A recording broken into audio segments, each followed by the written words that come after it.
টাঙ্গাইল শহরে বাড়ি করতে চাচ্ছেন কিন্তু ভালো জমি পাচ্ছেন না, তাদের জন্য আজকের আমার এই ভিডিওটা।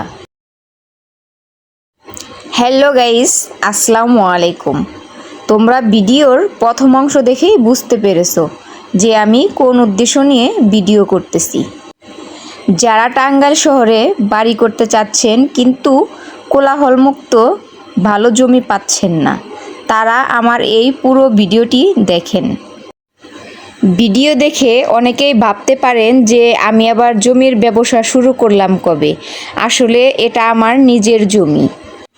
জমির লোকেশন হচ্ছে বেবি স্ট্যান্ড গোরস্থান কাঁচা বাজার থেকে 300-400 মিটার পশ্চিমে গেলেই এই জমিটা। বেবি স্ট্যান্ড থেকে 2 মিনিট হাঁটলেই জায়গা পর্যন্ত যাওয়া যায়। আর এই রাস্তায় দিনরাত 24 ঘন্টাই গাড়ি চলাচল করে। আমি কথা বলতে বলতে জমির কাছে চলে আসছি। আপনারা দেখতেই পাচ্ছেন আশেপাশের পরিবেশটা কিন্তু খুবই সুন্দর। যে উদ্দেশ্য নিয়ে এই ভিডিওটা আজকে বানানো, সরাসরি বলেই ফেলি।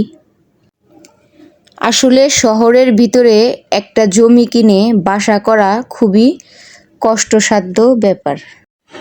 আর এখন কিন্তু শহরে একা একা খুবই কম বাসা করা হয়। এখন কিন্তু বেশিরভাগ মানুষই জমি শেয়ারে কিনে অথবা শেয়ারে বাসা করে। আমাদের এই জমিটা অনেক কষ্টের টাকায় নেওয়া। এখনই যদি আবার বাসা করতে যাই তাহলে আমাদের অনেক টাফ হয়ে যাবে। আর তোমরা যারা শহরে থাকো তারা অবশ্যই শহরের জমির দাম জানো অনেক বেশি। তাই চিন্তা করে দেখলাম ভালো কয়েকজন পার্টনার পেলে আমি আমার জমিটা শেয়ারে দিয়ে বিল্ডিং করে ফেলবো। দেখতেই পাচ্ছেন এই হচ্ছে আমার জমি, একদম স্কয়ার জমি। আশেপাশে কিন্তু বিল্ডিং আছে। আসলে জমি কেনার পর থেকে এখানে তেমন আসা হয় না, আর সেই জন্য অনেক জঙ্গল অপরিষ্কার হয়ে আছে। কিন্তু জমিটা প্লট আকারে বাউন্ডারি করা। আর তোমরা দেখতেই পাচ্ছ মেন রাস্তা থেকে জমিতে আসার জন্য 7 ফিটের একটি রাস্তা আছে। আর এই হচ্ছে মেন রাস্তাটা। এই রাস্তাটা দিয়ে সবসময় গাড়ি চলাচল করে।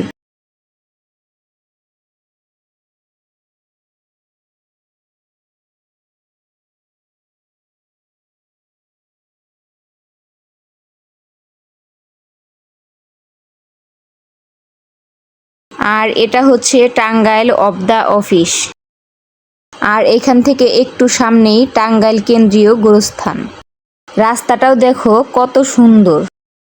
আর একটু সামনেই বেবি স্ট্যান্ড বাজার, যেখানে আপনি চাইলেই সবসময় কাঁচা সবজি, মাছ, মুরগি সব পেয়ে যাবেন এবং কি ফলও পাবেন।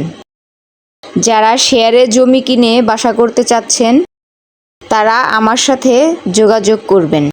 যাদের সামর্থ্য আছে তারাই যোগাযোগ করবেন, অযথা কেউ বিরক্ত করবেন না। বুকিং শেষ হওয়ার আগে যোগাযোগ করুন।